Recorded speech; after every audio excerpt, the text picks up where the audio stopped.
Hi, very warm welcome. It's Jim from Avstar. Good afternoon. Oh well, I was quite surprised yesterday by the end of the stock markets. They didn't finish quite where I wanted them. I predicted, if you remember, them to be down, both the S&P and the FTSE 100 over here in Britain, to be around about 2.5% down. But they broke even from what they started off. I'll admit when I get it wrong. It's not a problem. But I wanted to talk about, I've been watching Jeffrey Sachs interview and do a lecture, and also Richard Wolff. Some of you may know who these people are. When it comes down to understanding economies and science and things like that, I pretty much have a lot of respect for them.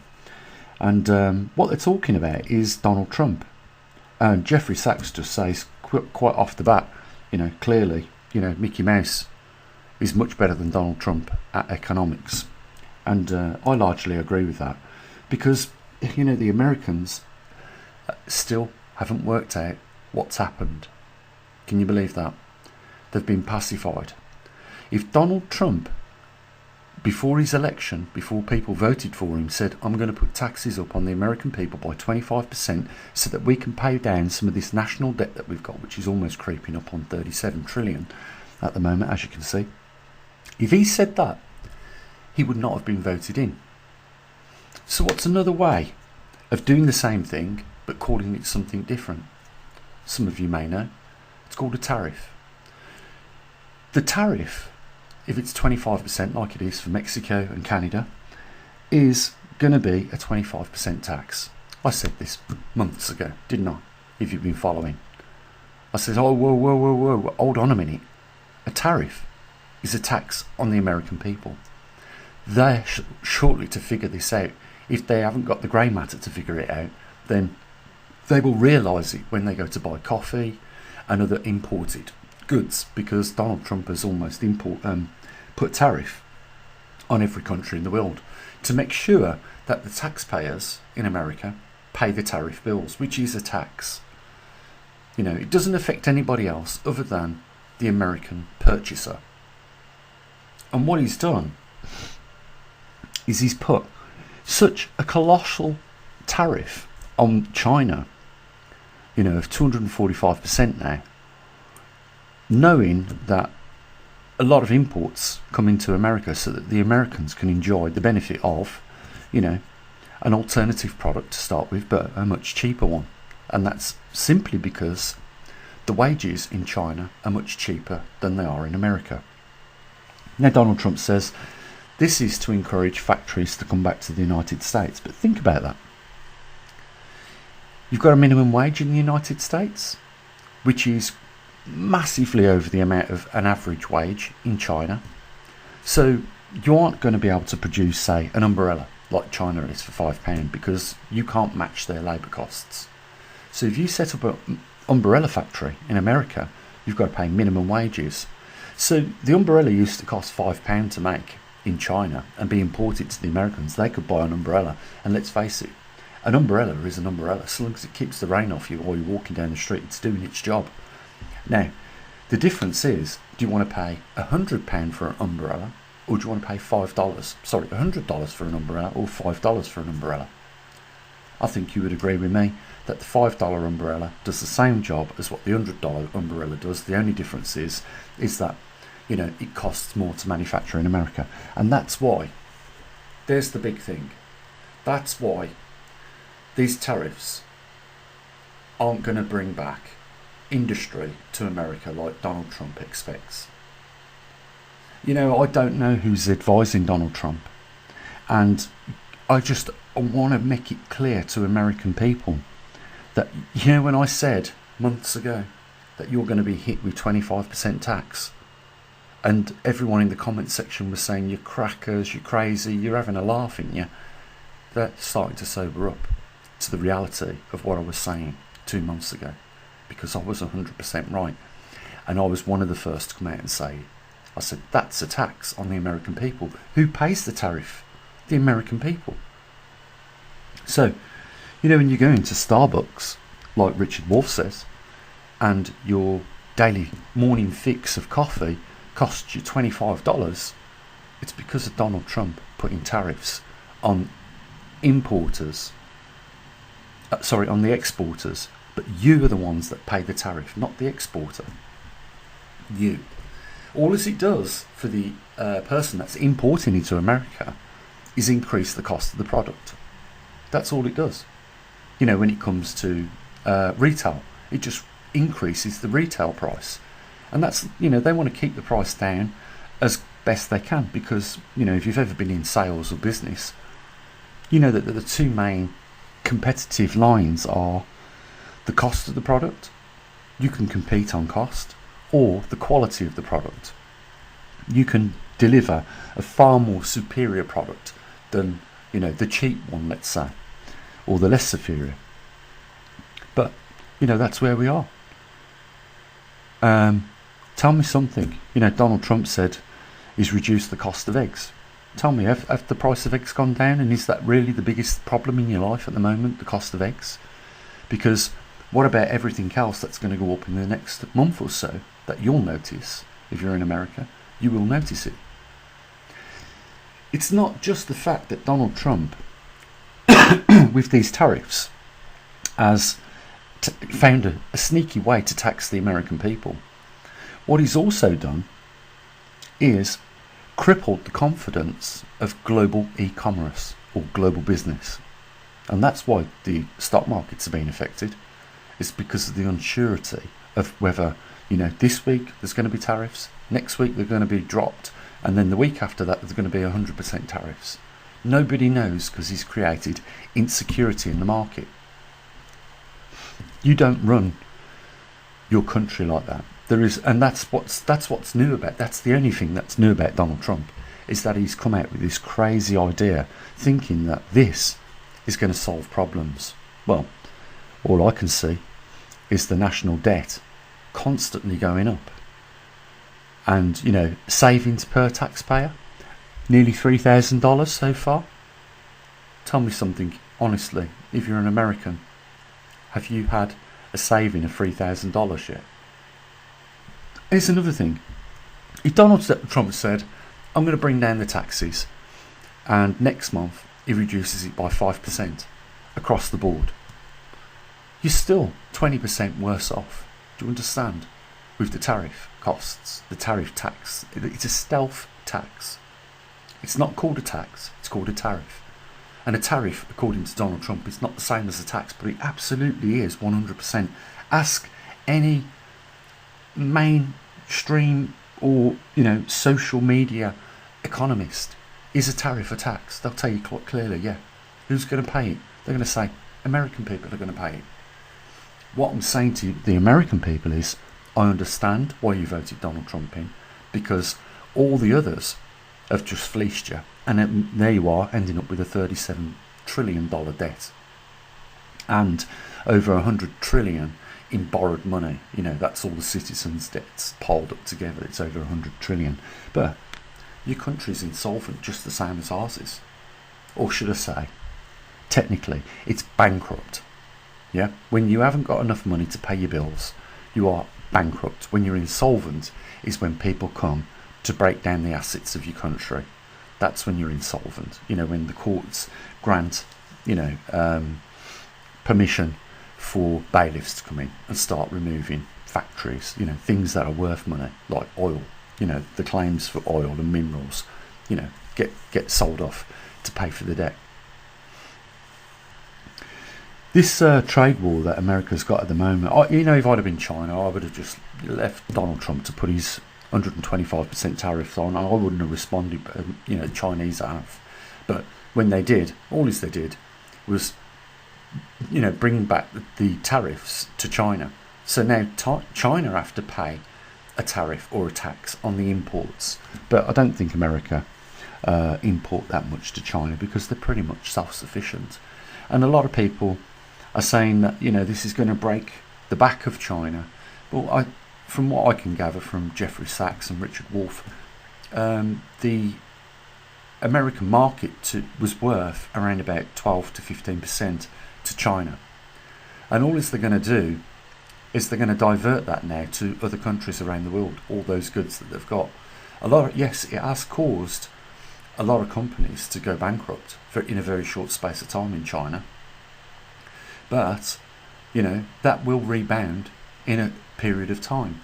But meanwhile, as you probably already guessed, China is detaching itself from the United States, and that is a very big issue. Think about that. They're cutting America off. That means there will be no more. The days of the cheap products coming in to America are pretty much long and far gone. And it won't be just China. It will be whenever Americans want to import something from all those countries with tariffs on, they will not escape the tariff. It was a great way to con the American people into thinking that, all these other countries around the world have been abusing us. They've been literally abusing us with their tariffs on us. But all they was doing was abusing their own people. They weren't abusing Americans. Americans, a couple of months ago, was enjoying the benefits of all those cheap products coming from China. Do you know how many businesses in America have already gone bankrupt? Because now these tariffs are so expensive, they can't afford to ship the goods into America no more. And their businesses that they've built up for years and years, that have their houses dependent on that business, they're employing people, they're going to have to lay them all off. They already have. I know companies that have already did it. Donald Trump bamboozled the American people with the idea that the world were ripping America off, when it weren't the case. America had it good. And I'll tell you why they had it good. It's because they were purchasing millions of products from around the world without the 25% tariff on. Without the, from China now, the 245% tariff. They were a very consuming nation. And now the goods have been cut off.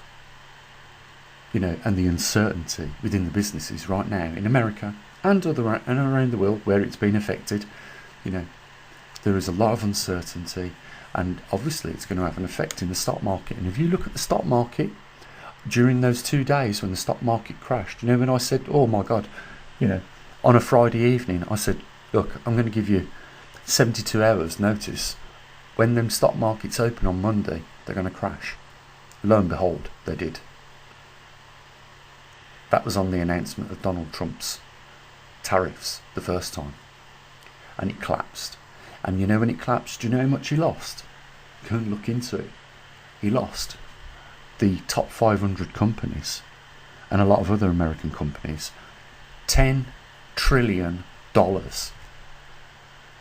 Yes, with the pump and dump scheme that he pulled off, where obviously insider information spread around, obviously all his pals and senators and whatever that was good friends of his, and they made millions. In fact, they made probably billions out of that.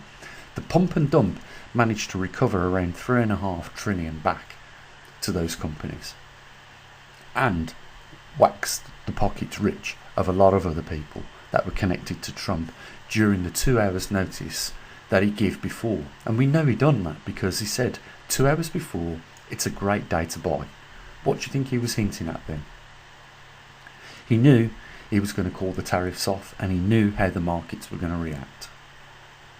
And I'm not the only one that says this.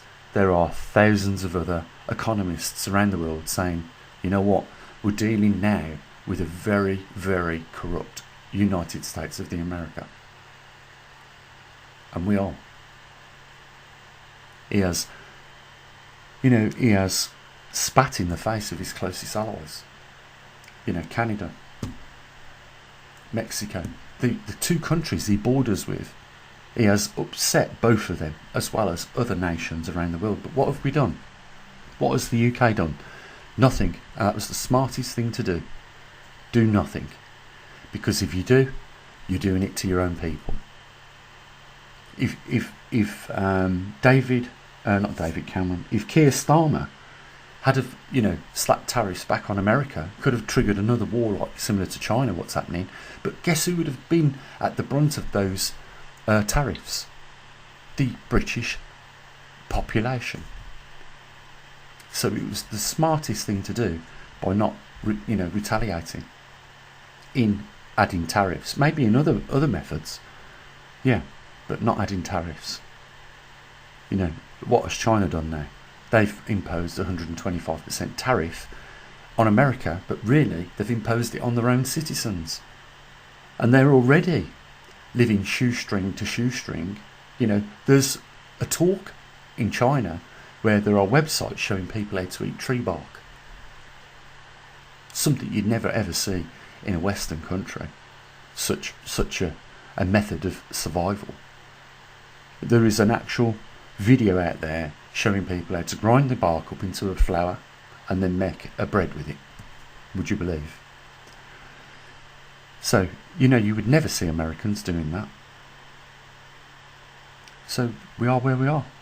The reason why there is a 36 trillion deficit or debt hanging over America right now is because of bad management. What was happening is, if the spending was already spent before the year was up with regards to the GDP had already been spent. Guess what America did? They borrowed more money so that they could maintain those services rather than do without them. And that went on for decades. It's nothing to do with the rest of the world ripping off America. That's ridiculous. What Donald Trump's done is tax the American people. Let's face it. We all know it in Europe. We know what's going on. Our politicians know it. That's why they're not retaliating. We're not going to play the game.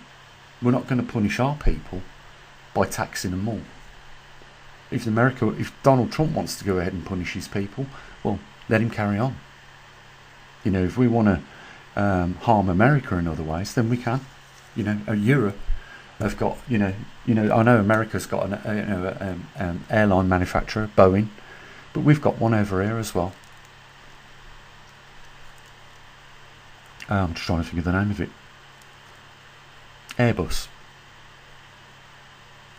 We produce our own jet engines. Rolls-Royce. A lot of Boeing aircraft have Rolls-Royce engines on there. They're our engines. What happens now that there's a 10% tariff on them engines? What does that do to the price of Boeing aircraft? How does that make Boeing aircraft compete better with Airbus? Now, think about it. Donald Trump is not an economist, and I don't know who's advising him on the tariffs were the right way to go, because they were the worst way to go.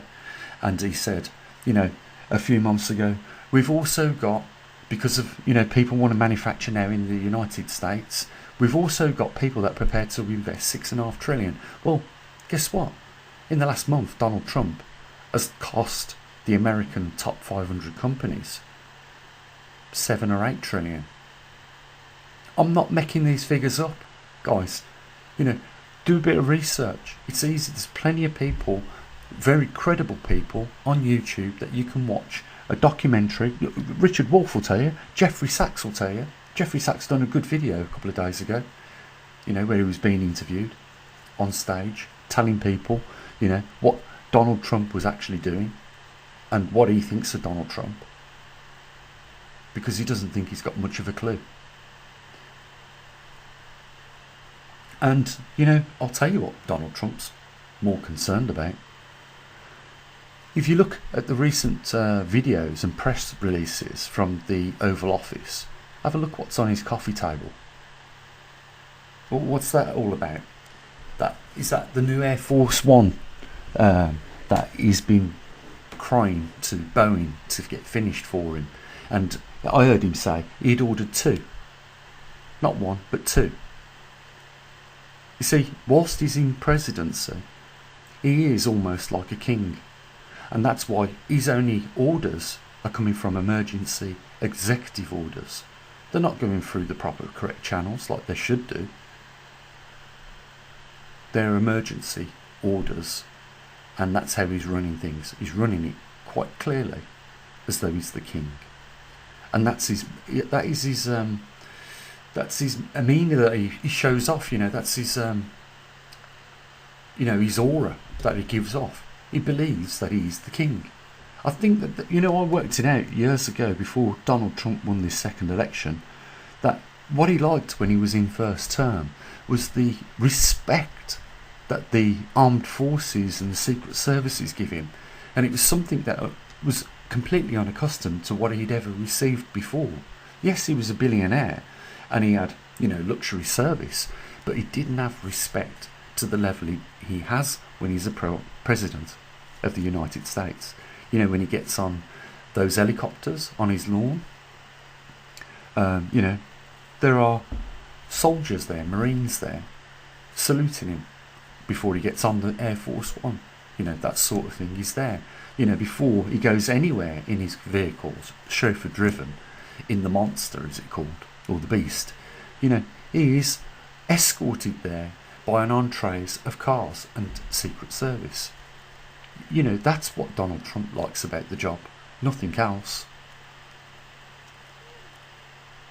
And then there is that about the way he talks. Like, I quote, "The phone has been ringing off the hook with world leaders wanting to kiss my arse." Well, that's the language of Donald Trump. And, you know, it shows, I mean, it's embarrassing. It must be embarrassing for American people to see that and hear that, because there's nothing to be proud about when there is such a slackmouth president such as Donald Trump saying such words. How rude is that? You want respect from other world leaders when you turn around and say that they're there on the phone trying to kiss your ass, when all they're trying to do is resolve some issues that could benefit e-commerce globally. And then there is one other thing, and I'll leave it at that. People, American citizens, being whipped up by ICE, put on a plane without going before a judge or a jury, without being convicted, and being flown straight to another country to get put in a maximum prison. And this can happen to any one of you guys over there right now in America. How do you feel about that? Because I know it's not right to use the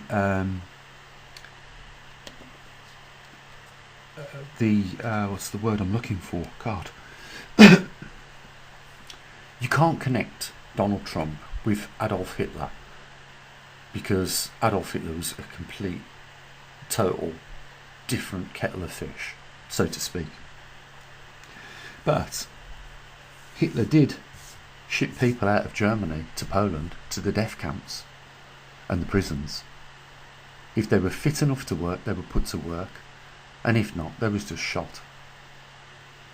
You only have to look at the history of Auschwitz in Poland to know that when such behaviours are, you know, happening like they are in America today, that people will draw the line and say, "This, hang on a minute, this is very similar to what's going on." And the other thing is with JD Vance, apart from the fact he wears eye makeup, which is entirely up to him, but you know, with Donald Trump being anti-woke and all that, you know, but then again, look at Donald Trump, he wears a full face of makeup, doesn't he? That's why he's got the nickname, the Orange Man. But JD Vance clearly wears eyeliner. I can't think why any confident man would want to wear eyeliner. And I can't understand why Donald Trump goes on so much about wokeism when slap bang right in front of him there is a man wearing makeup. And the reason why I mention that is because it's not common for men to wear makeup, although they can if they want to. It's entirely up to them. But I just, you know, with me, you know what, I'm quite confident in my sexuality. I am a male who likes females, and you wouldn't catch me wearing makeup on any given day of the week or year. You just wouldn't. But there he is, you know, slap bang in front of Donald Trump in the Oval Office. They're both of them, hypocritically talking about wokeism, and there they are, both wearing makeup, like peacocks. Unbelievable. So, you know, if you still want to give Trump a chance, then carry on. But you're going to come to the understanding that if you were suffering, and the majority of Americans are, not all of them are rich, there is obviously, like here in Britain, no middle class anymore. It's been eradicated, the middle class has. So you've got rich and poor, and you've got the cost of living crisis. And I know, because I see videos on a daily basis where, you know, the young Americans and the British can't get a property. So what they're doing is they're either sleeping in a car, or on the friend's sofa, or just about anywhere they can, because they can't afford, you know, accommodation of any form. They can't afford to buy, they can't afford to rent. So there is a cost of living crisis, and somebody in the comment section the other day was saying how expensive food was in America. You know, $400 goes nowhere. You can't really, if you've got a small family, you can't feed them on $400 a month. Well, tell me something. There's something wrong there, isn't there, guys? Why is it that it's always the necessities now that these rich billionaires target? Why is it your electricity in your home, the gas in your home? Why is it the food in the shops? Why is it the rent and the mortgage? Why is it these things that we need to live? Why is it the fuel at the pump station? And why is car insurance, health insurance, all the other insurances that we are forced to have and we've got no choice? Why are they so expensive? And why do they never ever go down meaningfully? Most people now who have an average job pay it all out on bills, and there is nothing left to go and enjoy life with. And yet, do you remember growing up when we were younger? We all thought that because we would have robotics doing jobs for us, that none of us would have to work. You know, we'd have money given to us to enjoy life, and we'd have lots of time. But quite the opposite to that reality has come true. You're working all the time you can possibly do. You know, it's no longer affordable to have a partner of the opposite sex, or any other sex for that matter, because it's cheaper to, you know, if you can, if you're on a good wage, then why would you want to give that extra bit of money away looking after some other woman and maybe her kids? Why would you want to do that now? And women are finding this out, and also men are finding this out.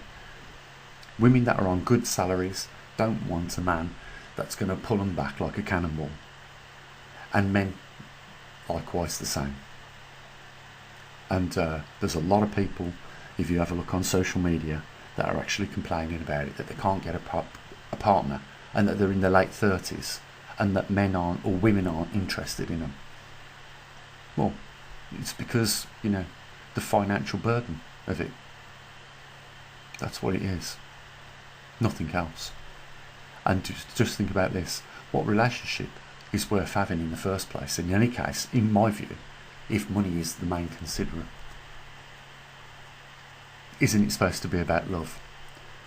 That word is a very, like Donald Trump says, you know, groceries is an old-fashioned word. That's because he's never been out shopping for himself. He's always had it brought in for him. You know, whenever he's opened the fridge, it's always been full. But love is an old-fashioned word these days, something that nobody really respects. And, you know, that's why we're ending up in a mess like we are now. There isn't enough love for your fellow family, your brothers, sisters, or your friends, and let alone, you know, a new partner. There's a link down there, guys. You know, I've been sat here all this month just watching what's been going on with, you know, how many people are supporting. And it's shocking, I've got to say that. We need to do better than what we're doing. And we can, because there's enough of us. So, links are down there. Why not become one of our patrons as a safety measure? Because if it continues at the rate it is, then we're going to have to do something. You know, if we're going to try and keep the observatory going, we have to improvise somewhere at some point. And that's what I've been saying. You know, maybe not a bad idea now. Now's a good time to become one of our patrons. You enjoy yourselves, guys. I hope for a lot of you Americans that the penny is finally starting to drop. Donald Trump bamboozled you with words. You might not necessarily have known that tariff means tax. In the same way, tax means tax. I'm going to increase the tax on you 25%. No votes for Donald Trump. But if he says tariffs are coming in because the countries around the world have been ripping us off, then Americans accept it. But then the reality of the tariff dawns on them. Big shock. Oh my God, I've just paid that 25% extra. Fucking hell, that's a tax. That's a tax. I've just been taxed by Donald Trump and he never even called it a tax. He called it a tariff. That's what's going to happen. If you haven't seen Jeffrey Sachs, go and watch him. If you haven't seen Richard Wolff, he's a good guy. You know, go and listen to these guys. As always, guys, you enjoy the rest of your day. Speak again. Bye for now.